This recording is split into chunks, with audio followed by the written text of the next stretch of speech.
Shalom semuanya. Shalom. Shalom semua yang ada di rumah. Apa kabar? Baik. Luar biasa. Yang di sini juga apa kabar? Luar biasa. Luar biasa.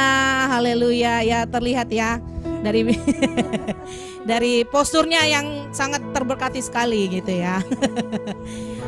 Di rumah aja soalnya. Baiklah, tanpa panjang lebar saya mengajak semua jemaat Serafim maupun siapapun yang ingin ikut bergabung bersama dengan kami di ibadah ini, yuk silakan gabung karena sebentar lagi kita akan mulai ibadah kita.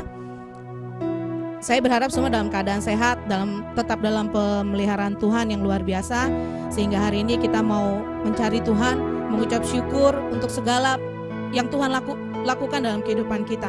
Apapun yang kita hadapi saat ini, kita percaya bahwa Tuhan turut bekerja untuk mendatangkan kebaikan.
buat kasih setiamu di dalam hidupku.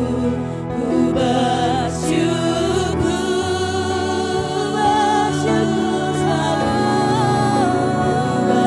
bersyukur Bapa. Ku bersyukur Tuhan buat kasih setiamu di dalam hidupku. Ku bersyukur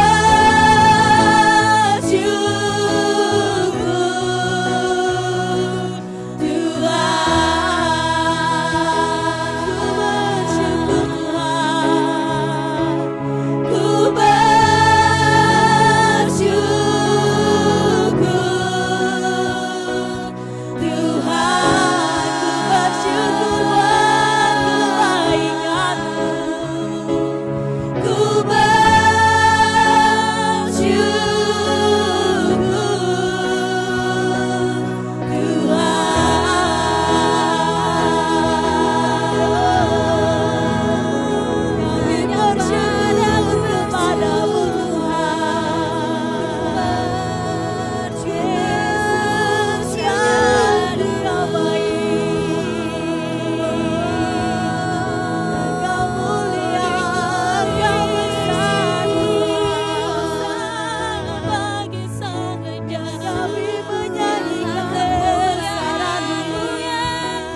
Rajaku yang duduk di tahta,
kasih Bapa untuk kasih setiamu Tuhan, yang kami boleh rasakan sampai dengan saat ini Tuhan.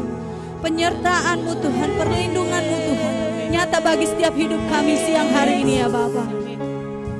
Terima kasih Tuhan untuk waktu yang Kau berikan bagi kami Tuhan, untuk memuji membesarkan nama-Mu, memuliakan nama-Mu Tuhan, meninggikan nama-Mu Yesus. Kami percaya Tuhan, apa yang kami kerjakan saat ini tidak akan sia-sia Tuhan, karena kami percaya Tuhan, Roh-Mu turut bekerja Tuhan, Roh-Mu turut Tuhan, membantu setiap kami Tuhan, menghadapi setiap apapun yang kami hadapi saat ini Tuhan.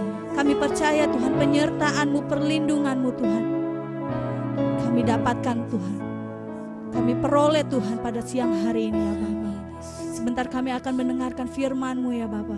Biarlah firman-Mu Tuhan menjadi pelita bagi kami Tuhan. Boleh kami lakukan Tuhan, kami jalankan di kehidupan kami ya Bapa. Kami percaya Tuhan, firman-Mu iya dan amin Yesus. Hanya di dalam nama Tuhan Yesus kami mengucap syukur dan berdoa. Haleluya. Amin. Amin. Shalom. Selamat siang buat semua jemaat Serafim, buat bapak-bapak, ibu-ibu, buat anak-anak muda. Saya percaya kita semua tetap dalam lindungan Tuhan. Sepanjang waktu yang sudah kita lalui, kasih karunia Tuhan tidak pernah berubah dalam situasi dan kondisi apapun. Saya percaya bahwa Tuhan adalah Allah yang membuat segala sesuatu dalam hidup kita. Apa yang buruk menjadi baik, dari kutuk menjadi berkat, dari duka cita menjadi sukacita. Oke, hari ini kita boleh tetap ada di ibadah online sampai dengan batas waktu yang Tuhan akan izinkan itu semua. Dan hari ini saya ingin menyampaikan firman Tuhan tentang pohon ara. Nah, minggu lalu saya bicara tentang mana, hari ini tentang pohon ara. Pohon ara menjadi begitu menarik buat Bapak Ibu semua mungkin di Indonesia, supaya semua bisa mengenali dulu kenapa pohon ara. Mungkin jarang ada yang ngelihat apa yang namanya pohon ara. Pohon ara di Indonesia dikenal dengan yang namanya pohon buatin. Artinya kita bisa mungkin di Jakarta ada, tetapi nggak banyak. Tetapi yang banyak itu adanya di Jawa, di sekitar Pulau Jawa banyak sekali buah buatin. Ya, jadi mungkin kalau ibu-ibu lebih mengenal daripada bapak-bapak. Oke, hari ini kita akan bicara di Lukas pasal yang ke-13, ayat yang ke-6 mulai sampai ayat yang ke-9 tentang pohon ara. Saya akan bacakan firman Tuhan berbunyi seperti ini. Lalu Yesus mengatakan perumpamaan ini, seorang mempunyai pohon ara yang tumbuh di kebun anggurnya, dan ia datang untuk mencari buah pada pohon itu. Tetapi ia tidak menemukannya. Lalu ia berkata kepada pengurus kebun anggur itu, sudah 3 tahun aku datang mencari buah pada pohon ara ini, dan aku tidak menemukannya. Tebanglah pohon ini, untuk apa ia hidup di tanah ini dengan percuma. Oke, sampai di situ dulu ayatnya ke-7. Sekali lagi kita bicara tentang pohon ara. Kenapa sih pohon ara ini mungkin di beberapa Injil dikatakan, di Matius, di Markus, waktu itu Tuhan melihat pohon ara, dan ketika pohon ara disamperin oleh Tuhan, ternyata Tuhan cuma mendapatkan pohon ara itu hanya berdaun, tidak berbuah.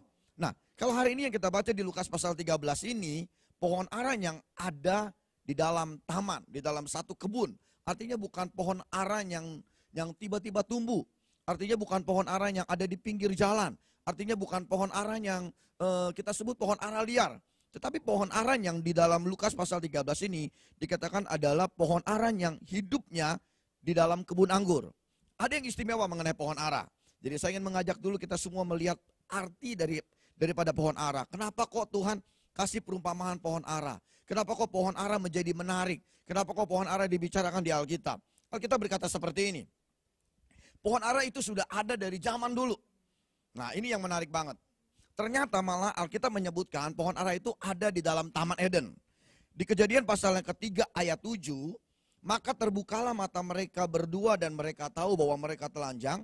Lalu mereka menyemat daun pohon ara untuk membuat cawat.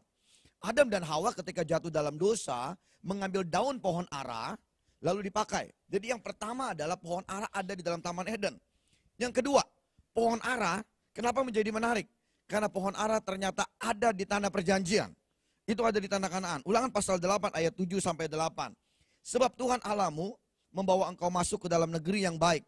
Suatu negeri dengan sungai, mata air dan danau. Yang keluar dari lembah-lembah dan gunung-gunung. Nah, kita lihat ayat 8. Suatu negeri dengan gandum dan jelainya, dengan pohon anggur, pohon ara, dan pohon delimanya. Lihat, di dalam tanah perjanjian, Alkitab juga mencatat bahwa pohon ara ada di sana.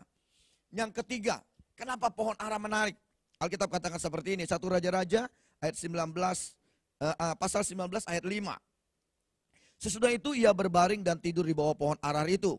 Tetapi tiba-tiba seorang malaikat menyentuh dia serta berkata kepadanya, bangunlah, makanlah. Nah, pohon ara yang ketiga Alkitab mencatat dipakai tempat Elia berteduh. Setelah Elia mengalahkan nabi-nabi Baal, setelah Elia bertempur dalam pertempuran yang luar biasa, Elia mengadakan mujizat bersama dengan Tuhan yang luar biasa. 3 kali Alkitab mencatat peristiwa penting di Alkitab. Di Perjanjian Baru, Alkitab juga mencatat seperti ini. Kenapa pohon ara menjadi penting? Sakius ketika dia ingin melihat Tuhan, dia naik ke atas pohon ara. Lukas pasal 19 ayat yang keempat berkata seperti ini. Maka berlarilah ia mendahului orang banyak. Lalu memanjat pohon ara untuk melihat Yesus yang akan lewat di situ. Lihat, ada 4 perkara yang Alkitab catat yang ternyata unik banget. Kenapa jadi pohon ara penting? Kenapa sampai di Matius, di Markus Tuhan katakan seperti ini. Aku datang melihat pohon ara. Aku melihat dari kejauhan. Aku melihat bahwa pohon ini begitu baik, begitu indah, begitu luar biasa. Aku datang samperin tetapi sampai di sana ternyata tidak ditemukan buah. Kenapa pohon ara selalu ada? Kita udah lihat ada 4 perkara yang penting yang dicatat oleh Alkitab. Di Taman Eden sudah ada, di Tanah Perjanjian sudah ada, dipakai tempat ketika Elia beristirahat. Lalu yang di dalam Perjanjian Baru Sakius. Lalu kalau kita bicara lagi tentang pohon ara. Kenapa pohon ara begitu menarik? Apa sih yang paling menarik lagi dari pohon ara? Ternyata pohon ara dicatat oleh semua kitab-kitab yang ada di Indonesia. Kitab-kitab artinya agama-agama yang ada di Indonesia. Mulai dari Buddha, Hindu, Islam, kitab Alkitab di Kristen. Semua mencatat. Bahkan di agama Buddha dikatakan seperti ini bahwa pohon ara itu Nabi Siddhartha Gautama mendapatkan penglihatan, mendapatkan wahyu ketika dia sedang beristirahat di bawah pohon ara. Artinya luar biasa. Di agama Hindu dikatakan bahwa pohon ara itu akar-akarnya melambangkan aliran sungai. Dan itu adalah sumber air buat Saraswati. Artinya pohon ara memang benar-benar mengandung arti yang luar biasa. Tetapi apa sih yang paling bermanfaat dari pohon ara? Ternyata yang paling bermanfaat dari pohon ara adalah buahnya. Udah pasti ya, setiap pohon pasti dikenal dari buahnya. Nggak mungkin pohon durian berbuah mangga. Nggak mungkin juga pohon mangga berbuah apel. Nah, otomatis pohon apel berbuah apel. Nah, buah ara itu berasal dari pohon ara. Nah, dan otomatis juga apa sih yang paling berguna dari sebuah pohon? Banyak sih, ada yang mungkin berguna batangnya, ada yang berguna mungkin akarnya. Tetapi khusus buat pohon ara, itu bahagian terpenting adalah buahnya. Kenapa buah ara menjadi penting? Karena buah ara itu sangat enak. Saya belum pernah nyoba. Tetapi berdasarkan apa yang saya baca, kalau pohon ara ini sebenarnya berasal dari Asia. Jadi bukan berasal dari Eropa, berasal dari Asia. Di Israel banyak tumbuh, Palestina, di negara-negara Arab banyak tumbuh. Tetapi pohon ara tidak tumbuh di padang gurun. Pohon ara tumbuh justru di rawa-rawa, di sungai, di bebatuan. Nah, tetapi pohon ara itu memiliki 2 kali proses dalam setahun untuk berbuah. Dan buahnya sangat bisa dinikmati. Buahnya sangat manis, menjadi manisan yang dipakai. Saya mencatat bahwa buah-buah daripada pohon ara itu mengandung 29 kandungan. Ada vitamin K, ada kalsium, fosfor, ada 29 vitamin. Nah, dan luar biasa ternyata 29 vitamin itu bisa lagi diolah. Jadi kalau kita kepengen lebih tahu silakan bisa di searching. Begitu luar biasa daripada pohon ara ini. Dan yang keunikan kedua, daun daripada buah pohon ara ini ketika direbus airnya bisa diminum menurut penelitian. Nah, saya juga belum pernah nyoba. Jadi kalau ada yang tanya rasanya saya nggak tahu. Yang jelas beberapa peneliti mengatakan bahwa pohon ara daunnya ketika diproses, direbus bisa mengobati diabetes. Nah, kita sudah lihat begitu pentingnya buah pohon ara. Kalau kita kembali kepada Lukas pasal yang ke-13 tadi, Alkitab mencatat, saya sudah sampaikan di awal. Pohon ara yang diperumpamakan oleh Yesus di cerita ini, di kisah perumpamaan tentang pohon ara ini, tidak tumbuh liar. Dia tumbuh di dalam kebun anggur. Dia tumbuh bersama-sama dengan pohon anggur. Artinya pohon ara yang ada di dalam kebun anggur ini adalah pohon yang terawat. Bukan pohon yang liar, bukan pohon yang tiba-tiba tumbuh, tetapi memang sengaja ditanam. Artinya pohon ini memang sengaja diberikan tempat khusus di tengah-tengah padang itu, di tengah-tengah kebun itu. Diberikan space istimewa. Karena kalau kita baca cerita ini sebenarnya cuma 1 pohon ara. Enggak banyak, cuma 1 pohon ara. Karena pohon ara itu sangat besar. Pohon ara itu bentuknya masih dalam spesiesnya. Spesiesnya adalah pohon beringin. Artinya dia besar banget. Nah, ditaruh di satu tempat di tengah kebun anggur. Otomatis ada satu orang yang khusus merawat, ada petugas yang khusus merawat daripada pohon ara itu supaya pohon ara itu bisa tumbuh, supaya pohon ara itu bisa berbuah. Tetapi Alkitab mencatat, ternyata ayatnya ke-7, ia berkata kepada pengurus kebun anggur itu. Jadi ada orang yang datang, dan yang datang ini adalah yang punya kebun. Yang datang bukan orang sembarangan, yang datang bukan tamu, yang datang bukan pelancong, bukan turis, tetapi yang datang adalah yang punya kebun. Nah, otomatis ketika yang punya kebun melihat di tengah-tengah kebun ini ada pohon ara, dan bukan pohon liar, pohon yang sengaja ditumbuhkan, yang dari awal diplanningkan, yang dari awal direncanakan, dalam pemikiran si pemilik kebun anggur ini, si pemilik pohon ara ini, sudah pasti dia kepengen menikmati buahnya. Makanya waktu dia datang, Alkitab berkata seperti ini, ia mencari buah pada pohon itu tetapi ia tidak menemukannya. Ayat 7 katanya, udah 3 tahun saya bulak balik, bukan setahun. Tahun ini datang, tahun depan datang, 2 tahun lagi datang. Anggap aja deh kita tarik mundur, ini tahun 2020, 2019, 2018. Berarti waktu dia datang tahun 2018, dia datang, nggak ada buahnya. Oke, kata pemilik kebun anggur, nggak apa-apa, tahun depan aku balik. 2019, masih juga nggak ada buahnya. Padahal seharusnya pohon ara itu 2 kali dalam setahun dia berbuah. Mulai dari Juni sampai dengan Agustus. Jadi 2 kali mereka berbuah. Tetapi ternyata 2018 datang nggak ada buahnya. 2019 datang juga nggak ada buahnya. Tahun 2020 ternyata juga datang nggak ada buahnya. Makanya marah akhirnya si pemilik kebun anggur. Dia bilang begini, tebanglah pohon ini, untuk apa ia hidup di tanah ini? Dengan percuma. Kenapa? Karena mendingan pohon ara ini ditebang digantikan pohon anggur, sehingga pohon anggur itu berbuah dan menghasilkan. Artinya kalau saya membayangkan bahwa ternyata di tengah-tengah rumah kita ada pohon duren, udah memakan space yang besar, tetapi saya nggak bisa menikmatinya, mendingan saya buang, mendingan saya tebang. Saya bisa ganti dengan pohon yang lain, pohon pisang, pohon mangga, yang menghasilkan, yang buahnya bisa saya nikmati. Sama dengan kasus ini, si pemilik kebun anggur ini berpikir sederhana, untuk apa saya punya kursi tapi nggak bisa dipakai, mendingan saya buang. Untuk apa saya punya meja nggak bisa dipakai, mendingan saya ganti daripada memenuhi ruangan saya.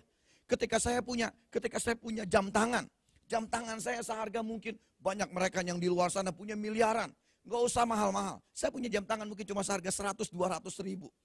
Tujuan dari jam tangan ini gunanya adalah saya melihat jam. Tetapi ketika saya melihat jam ternyata mati, berapapun harga dari jam tangan ini nggak ada gunanya. Mendingan saya ganti.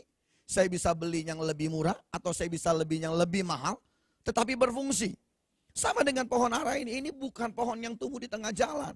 Bahkan seringkali ketika kita berada di tengah jalan, ada pohon rambutan, kita melihat buahnya baik, kita kepengen makan.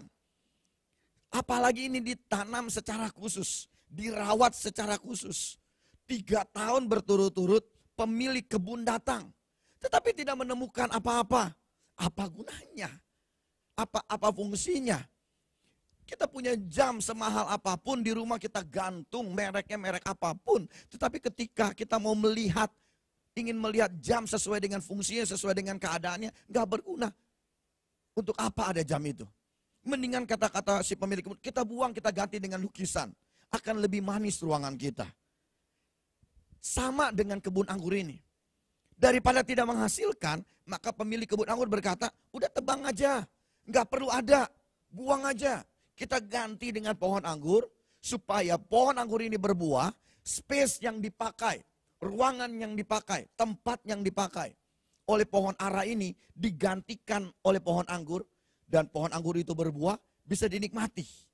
Tetapi kita lihat ayatnya ke-9, ayatnya ke-8. Ini bagian yang merawat, artinya ada petugasnya, pegawainya, pekerjanya. Ayatnya ke-8 bilang begini, Tuhan, biarkanlah dia tumbuh. Ini kalimatnya menarik. Alkitab katakan biarkanlah dia tumbuh. Ini kalimatnya kalau kita baca dia, ya mungkin kalau kita cuma baca sepintas, kita cuma mikir ini tentang pohon ara. Tetapi ketika berkata dia, ini kata ganti yang menunjukkan sesuatu yang hidup, bukan sesuatu yang mati. Menunjukkan sesuatu bukan benda, tetapi sesuatu yang bisa bergerak, sesuatu yang bisa menghasilkan, sesuatu yang bisa berguna. Makanya ayat yang ke-8 berkata, Tuhan biarkanlah dia tumbuh. Nah, artinya kalimatnya sederhana, dia. Bukan kata benda mati. Tetapi ini adalah kata benda hidup. Menunjukkan kepada pohon ara ini. Alkitab katakan si petugas ini berkata, biarkanlah pohon ara ini, mungkin saya ganti seperti itu, tumbuh tahun ini lagi. Artinya petugas ini minta izin sama pemilik lahan, jangan ditebang dulu. Aku kepengen mencoba 1 tahun lagi. Izinkan aku mencoba. Aku ingin membuat pohon ini tumbuh. Baiklah, kata si pemilik kebun anggur. Saya izinkan. Maka yang dilakukan adalah seperti ini. Ayat yang ke-8 dikatakan, aku akan mencangkul tanah sekelilingnya dan memberi pupuk kepadanya. Aku akan mencangkul tanah sekelilingnya. Aku akan mencangkul sekeliling tanahnya. Dan aku akan memberikan pupuk di sekitar tanah di mana sudah aku cangkul. Ketika sebuah pohon tidak menghasilkan, maka dia baik ditebang. Tetapi karena diminta izin untuk 1 tahun lagi diproses, 1 tahun lagi dibiarkan berbuah. Dan sekali lagi tadi saya katakan, pohon ara ini bukan pohon liar. Dia ditanam khusus.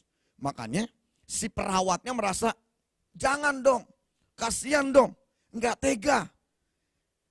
Ada sebuah perasaan dari si pemilik yang mungkin bukan pemilik sebenarnya, tetapi pemilik yang merasa bahwa dia menjadi pemilik daripada pohon ini. Karena dia mungkin yang menanam benihnya, karena dia yang merawat sampai dia tumbuh besar, sampai dia ada dengan hari ini. Dia merasa bahwa aku gak mau pohon ini ditebang. Izinkan aku 1 tahun lagi. Orang-orang tertentu yang merasa punya ikatan dengan pohon ara ini, merasa bahwa jangan-jangan saya akan rawat pohon ini. Izinkan saya 1 tahun lagi. Saya akan cangkul, saya akan putuskan.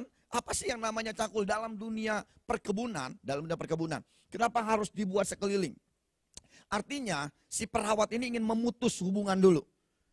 Yang ada di luar sana, binatang-binatang, hama-hama yang berasal dari tanah, gizi-gizi yang gak baik, itu di-cut dulu.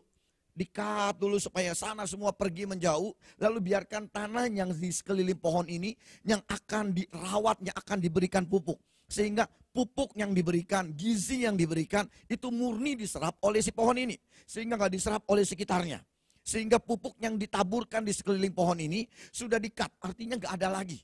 Gak ada lagi yang terserap keluar atau terbuang percuma. Biarkan seluruh gizi yang ditaburkan, pupuk yang ditaburkan buat pohon ini, spesial buat pohon ini, semuanya terserap dengan baik oleh pohon ini. Itu tujuan dari orang yang merasa memiliki. Itu tujuan dari orang-orang yang mengasihi pohon ini. Dia minta izin. Dia minta izin kepada si pemilik kebun anggur. Ketika sebuah pohon diproses seperti itu, biasanya dari 10, beberapa penelitian menyebutkan dari 10-10nya berhasil. Mungkin hanya 1, dan itu pun sangat jarang kali terjadi. Dari perhitungan 100% kita coba, itu bisa jadi 100%-nya terjadi. Artinya bisa berhasil. Dan kalau kalaupun ada yang gagal, itu sangat kecil sekali kemungkinannya. Makanya yang merasa memiliki ini bahwa oke, saya percaya akan ada buahnya tahun depan. Saya percaya akan ada hasilnya tahun depan. Tapi caranya saya harus putuskan dulu. Kehidupan anak Kristen, kehidupan anak-anak Tuhan dalam kondisi ini. Sebenarnya kita harus menyadari, kita ini bagaikan pohon ara. Tetapi bukan pohon ara yang ditanam di pinggir jalan. Tetapi bukan pohon ara yang ditaruh sembarangan, mungkin tumbuh dengan liar. Kita adalah pohon ara yang ternyata ditaruh khusus oleh Tuhan. Yang ditaruh. Nanti saya akan bacakan. Kita akan tutup nanti dengan 1 ayat yang luar biasa. Karena ternyata kita adalah pohon ara yang dipilih oleh Tuhan. Pohon ara yang memang luar biasa. Dari dalam kandungan kita, Tuhan sudah tetapkan kita. Kita ditaruh di satu tempat yang istimewa, kita ditaruh sama Tuhan di satu tempat yang memang dikelilingi oleh sesuatu, oleh lingkungan yang indah, bukan oleh padang belantara, bukan oleh rumput-rumput liar. Seperti pohon ara ini, dia tumbuh bersama dengan pohon anggur. Kita orang Kristen, kita anak-anak Tuhan juga ditaruh Tuhan di tempat yang luar biasa baiknya. Dan Alkitab mencatat, Tuhan merawat, Tuhan menjagai, Yesus memberikan yang terbaik. Tetapi banyak anak Kristen, banyak anak Tuhan yang gak pernah berbuah. Yang gak pernah menyadari bahwa hidupnya gak pernah menghasilkan. Yang gak pernah tahu bahwa ternyata hidupnya selama ini dia hanya jalani untuk kepentingan dia sendiri. Dia merasa bahwa semuanya, dia serap semua kasih karunia Tuhan buat dia. Dia gak pernah mau berbagi. Dia merasa bahwa yang memang Tuhan udah buat ini buat dia. Tetapi dia tidak mengerjakan sesuatu yang dia mau bagi buat orang lain. Dia nggak mengerjakan sesuatu yang dia bisa hasilkan buat orang lain. Bagaikan pohon ara ini. Kata Alkitab mencatat. Saya memberitahu bahwa ternyata untuk bisa menghasilkan buah yang baik. Walaupun mungkin selama ini kita nggak berbuah. Mungkin bertahun-tahun kita jadi orang Kristen tapi nggak pernah menghasilkan. Kita hanya hidup buat diri kita sendiri. Kita berdaun rindang tapi kita nggak pernah punya buahnya.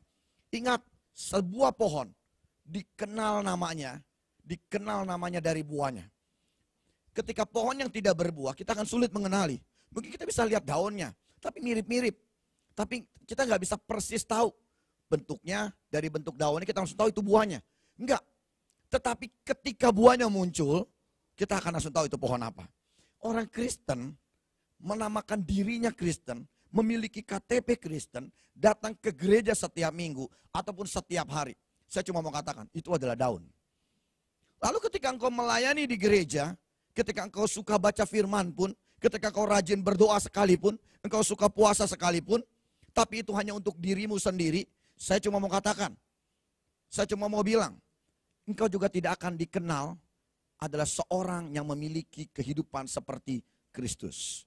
Lalu bagaimana caranya supaya kita anak Tuhan, orang Kristen bisa berbuah? Sama seperti ayat yang ke-8 tadi kita baca, ketika Alkitab katakan bahwa 1 tahun aku minta waktu. Yang dikatakan yang pertama adalah dicangkul. Ini luar biasa menariknya. Dicangkul itu saya sebutkan seperti ini. Ini adalah proses untuk memperbaiki hati, pola pikir, karakter kita, seluruh kehidupan kita. Efesus pasal 4, Efesus pasal yang keempat, Efesus pasal yang keempat ayatnya ke-22 sampai 24 berkata seperti ini.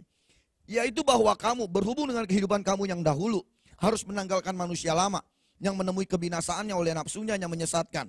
Supaya kamu dibaharui dalam roh dan pikiranmu. Supaya kamu dibaharui dalam roh dan pikiranmu. Dan mengenakan manusia baru yang telah diciptakan menurut kehendak Allah di dalam kebenaran dan kekudusan yang sesungguhnya. Dicangkul, diproses. Penyalipan diri. Penyangkalan diri. Efesus pasal 4 ayat 12. Seluruh kehidupan kita yang lama harus ditanggalkan. Dibuang. Gak usah dipakai. Kita harus melenyapkan nafsu kita. Semuanya dihilangkan. Dan dibaharui roh dan pikiran kita. Seluruhnya dibaharui roh dan pikiran kita. Nah, hati. Menarik banget ya. Bukan hatinya. Bukan segala sesuatu itu bukan cuma sekedar timbul dari hati. Harus terkoneksi dengan pikiran. Kerjasama yang menarik antara hati dan pikiran. Kerjasama yang menarik antara hati dengan pikiran membuat apa yang dihasilkan oleh tubuh kita menunjukkan siapa kita. Sehingga kenapa harus namanya dicangkul? Kita harus diproses, hati kita diproses, pikiran kita diproses supaya menjadi apa yang seperti dikatakan Efesus ini. Kita dibaharui dalam roh dan pikiran, mengenakan manusia baru. Bukan berarti kita harus dibaptis beberapa kali, enggak. Tetapi hati dan pikiran kita, Alkitab katakan dari hati sumber segala-galanya. Dari pikiran sumber segala-galanya. Ketika hati dan pikiran kita tidak benar, maka seluruh hidup kita nggak benar. Hati dan pikiran kita benar, bukan menurut pemikiran kita. Tapi menurut pemikiran Tuhan. Hati dan pikiran kita benar, bukan menurut hati dan pikiran kita. Tetapi apa yang tercatat di Alkitab. Sebagai orang Kristen, basicnya, dasarnya, guidance-nya, rambunya adalah firman. Ketika kita mau dicangkul, sakit rasanya. Ketika sebuah pohon ara dicangkul, itu mungkin ada akar yang kena. Ada bahagian dari kita yang tersakiti. Ada bahagian kita yang ini saya. Loh memang ini saya sudah lakukan. Saya juga pakai firman, iya. Banyak firman yang pada akhirnya cuma untuk membenarkan diri. Nah ini yang menarik. Kenapa dari perintah Tuhan, kenapa dari khotbah di bukit Tuhan ajarkan penguasaan diri. Kenapa hal ini menjadi penting? Karena pikiran dan hati kita harus terus berpadan dengan kerjasama dengan apa yang namanya firman Tuhan dan Roh Kudus. Ketika roh dan pikiran kita yang kita pakai, kita sudah baca. Kalau sekarang ini ibadah online, lalu yang saya khawatirkan nanti satu waktu kita semua berubah pemikiran bahwa oke, karena memang nanti semua sudah selesai, udah nggak perlu ke gereja, saya udah biasa ibadah online. Iya, tidak ada yang salah dengan itu semua bisa kita manfaatkan. Tetapi kita perlu berinteraksi, karena Alkitab mencatat. Besi menajamkan besi. Sesama manusia menajamkan sesamanya. Artinya ketika kita berinteraksi, kita bisa mulai mengkoreksi. Kehidupan kita ini benar apa salah. Kehidupan kita ini tepat atau tidak. Kehidupan kita ini sesuai dengan firman atau enggak. Karena bisa jadi kita bisa melihat mungkin ya sebutir pasir di mata orang kalau kata pepatah kan begitu. Tapi balok di mata kita, kita nggak bisa lihat. Makanya Alkitab katakan bahwa cara sederhana ketika kita diproses itu pasti sakit. Pasti sakit buat kita. Ketika semakin sakit buat kita, berarti disitulah ada kasih karunia Tuhan. Karena Alkitab katakan justru dalam kelemahanmu lah rohku bekerja.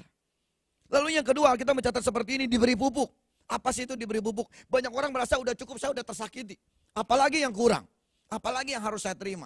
Udah cukup dong. Saya juga udah belajar untuk mengerti pikiran Tuhan. Saya juga udah belajar untuk mengerti apa yang Tuhan mau. Yes. Tetapi ada Alkitab mencatat diberi pupuk. Sama seperti pohon ara dikasih pupuk. Diisi oleh firman. Dinasehati. Diberitahu. Banyak anak Tuhan nggak kepengen dapat nasihat. Kepengen dapatnya adalah pembelaan. Banyak anak Tuhan kepengennya adalah dapat apa? Pembenaran. Bukan koreksi. Banyak anak Tuhan lebih suka apa? Dipuji. Daripada apa? Daripada dikritik. Nggak baik. Saya merasa bahwa saya udah melakukan yang benar kok. Saya merasa bahwa saya udah baik kok. Yes, itu buat kamu. Tapi buah yang paling penting. Ketika buah itu engkau hasilkan, buah itu dinikmati oleh banyak orang. Saya udah dicangkul. Ya, nggak cukup cuma dicangkul. Nggak cukup kau sekedar berpadan dengan Kristus. Yes, benar kau sudah berpadan dengan Kristus. Alkitab memang mencatat bahwa engkau nggak perlu lagi diajar. Tapi ada Kristus, ada Roh Allah yang harus mengajar kamu. Tetapi banyak anak-anak Tuhan, banyak juga hamba-hamba Tuhan yang memang ditugaskan oleh Allah. Untuk menasehati, memberikan kritik, memberikan saran, teman-teman kamu, sahabat kamu, siapapun, orang tua, semua. Itulah yang namanya diberi pupuk. Engkau harus diisi oleh orang-orang dekatmu yang memang mengasihi kamu. Seperti tadi, ada orang yang merasa memiliki, dia mengasihi kamu, dia kasih kamu pupuk. Orang-orang seperti ini yang harus kamu dengar. Orang-orang seperti ini yang harus kamu lihat, oh ya memang benar. Tetapi semua kembali, ketika orang itu menasehatinya berdasarkan firman. Ketika orang itu memberitahukannya berdasarkan firman, bukan berdasarkan pemikirannya. Ketika diberitahukan berdasarkan firman, maka kau harus tangkap itu. Itu yang disebut dengan pupuk.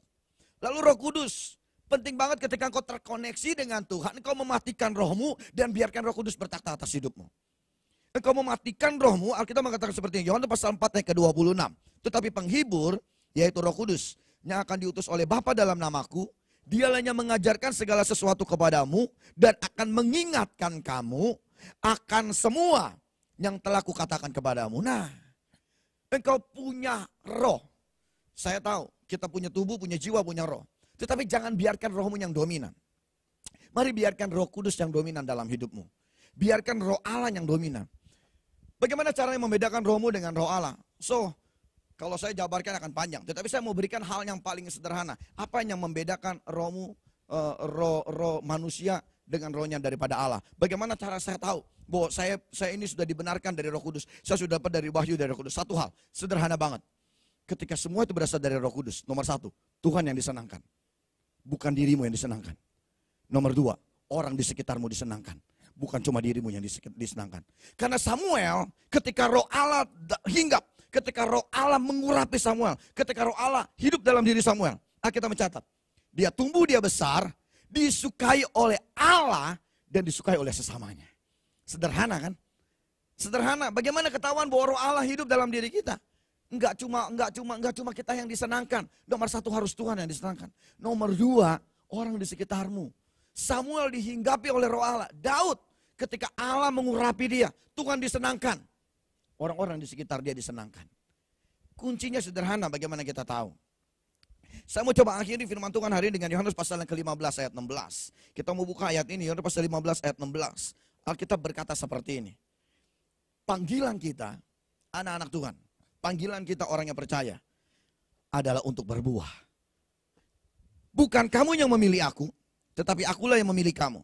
Dan aku telah menetapkan kamu, supaya kamu pergi dan menghasilkan buah. Lihat ayat ini ya, bukan kamu yang memilih aku, bukan kita yang pilih Tuhan. Tapi kata Alkitab, Tuhanlah yang memilih kita. Dia sudah menetapkan kita.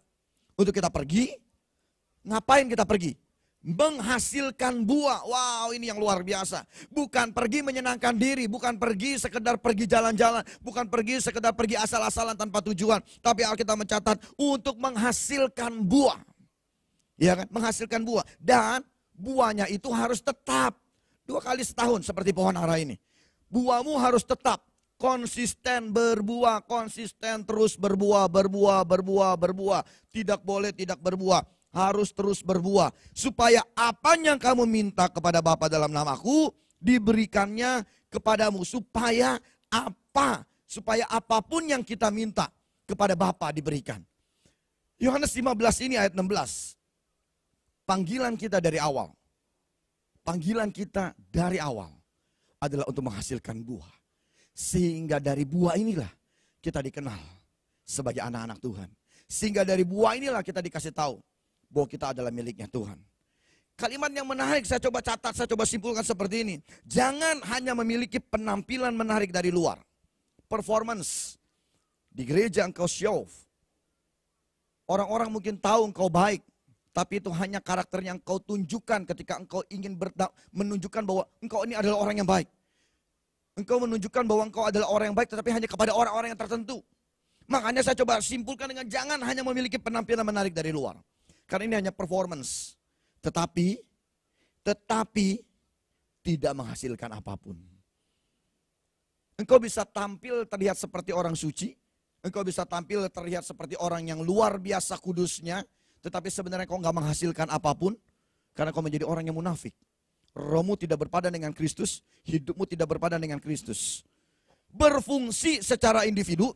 Tetapi tidak untuk sekitarnya. Berfungsi secara individu. Jamnya tetap muter. Karena masih aktif.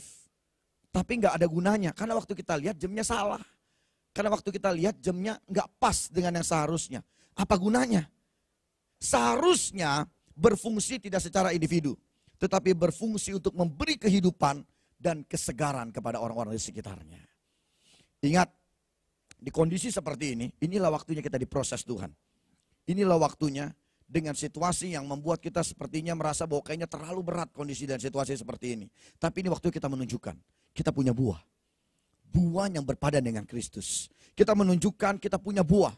Buah yang bisa memberikan kehangatan, kenikmatan, kesegaran buat mereka semua yang mau menikmatinya bersama-sama dengan kita. Jangan jadi pohon ara yang sudah ditaruh di kebun anggur tapi tidak berbuah. Jadilah pohon ara yang sudah ditaruh di tengah-tengah kebun anggur. Menghasilkan buah. Bahkan buahmu melebihi daripada buah seluruh anggur yang dihasilkan di kebun itu. Dengarin. Jadilah pohon ara yang ditaruh di tengah-tengah kebun anggur. Yang menghasilkan buahnya melebihi seluruh buah yang dihasilkan oleh pohon anggur di dalam kebun anggur tersebut. Saya percaya ketika kita menghasilkan buah, Tuhan akan datang dan melihat, sabaslah engkau hai hambaku yang baik. Dia akan memberikan apapun yang kita minta. Dalam kondisi ini sekalipun. Mari kita berbuah. Berbuah dengan apa? Dengan karakter yang sudah diubahkan, dengan pola pikir yang diubahkan, dengan hidup yang sudah diubahkan. Berpadan dengan Kristus. Jangan menjadi sama dengan dunia ini. Tapi berubahlah menjadi seperti Kristus. Amin. Tuhan Yesus memberkati.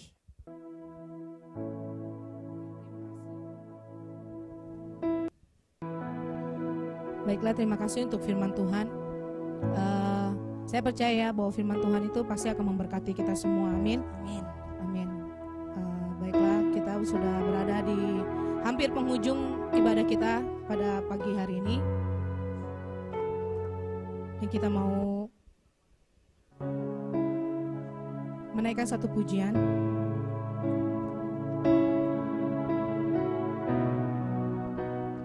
Ku terima berkat yang datang dari Bapa, Putra, dan Roh Kudus. Apapun yang ku sentuh, ku kerjakan, dibuatnya berhasil. Sinar wajah-Mu yang menerangi, menjaga dan menuntun hidupku. Damai dan penyertaan-Mu penuhiku. Baiklah, kita mau doa Bapa kami. Bapa kami yang di surga, dikuduskanlah nama-Mu, datanglah kerajaan-Mu, jadilah kehendak-Mu di bumi seperti di surga. Berikanlah kami pada hari ini makanan kami yang secukupnya, dan ampunilah kami akan kesalahan kami, seperti kami juga mengampuni orang yang bersalah kepada kami. Dan janganlah membawa kami ke dalam pencobaan, tetapi lepaskanlah kami daripada yang jahat. Karena Engkaulah yang mempunyai kerajaan dan kuasa dan kemuliaan sampai selama-lamanya. Ku terima berkat yang datang dari Bapa, Putra, dan Roh Kudus. Apapun yang ku sentuh, ku kerjakan dibuatnya berhasil. Sinar wajah-Mu yang menerangi, menjaga dan menuntun hidupku. Damai dan penyertaan-Mu penuhiku.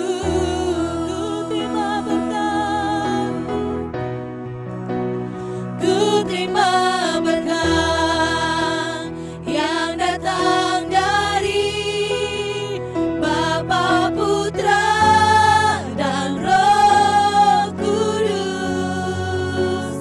Apapun yang ku sentuh, ku kerjakan dibuatnya berhasil.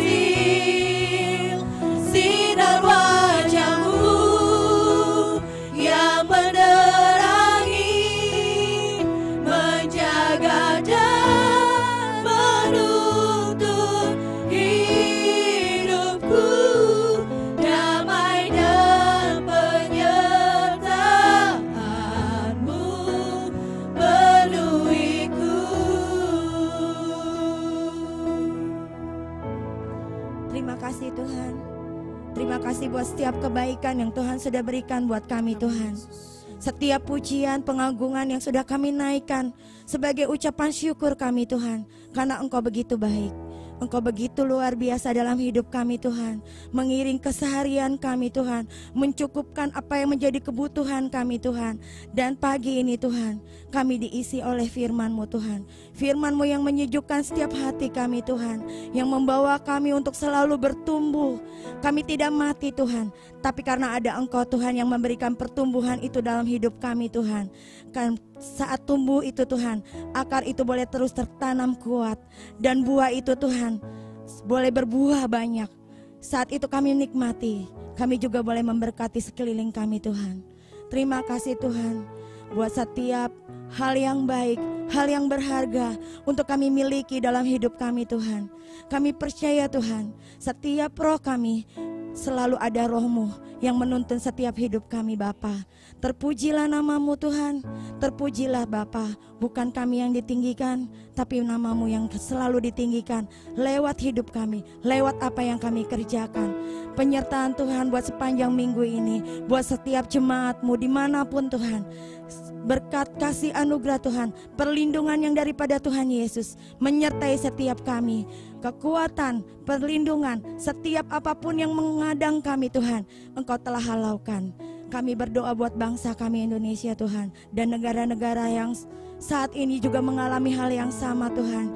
Kami percaya lawatan-Mu bekerja, dan proses Tuhan sedang ada pemulihan terjadi buat setiap negara kami Tuhan. Kami boleh dipulihkan, kami boleh kuat, dan kami boleh keluar sebagai pemenang. Kami berdoa Tuhan juga buat segala tim medis, dokter-dokter yang seluruhnya Tuhan, yang saat ini Tuhan bekerja begitu luar biasa Bapa, menolong setiap kami Tuhan. Pakai Tuhan, berikan kuasa-Mu atas hidup mereka Tuhan, kesehatan keluarga, semuanya Tuhan. Dalam semuanya, dalam pemulihan dan kontrol-Mu Bapa. Terpujilah nama-Mu Tuhan. Berkat yang kasih setia Tuhan menyertai setiap hidup kami sepanjang hari ini sampai selama-lamanya. Engkau yang ditinggikan, Engkau yang diagungkan. Haleluya. Amin. God God bless you.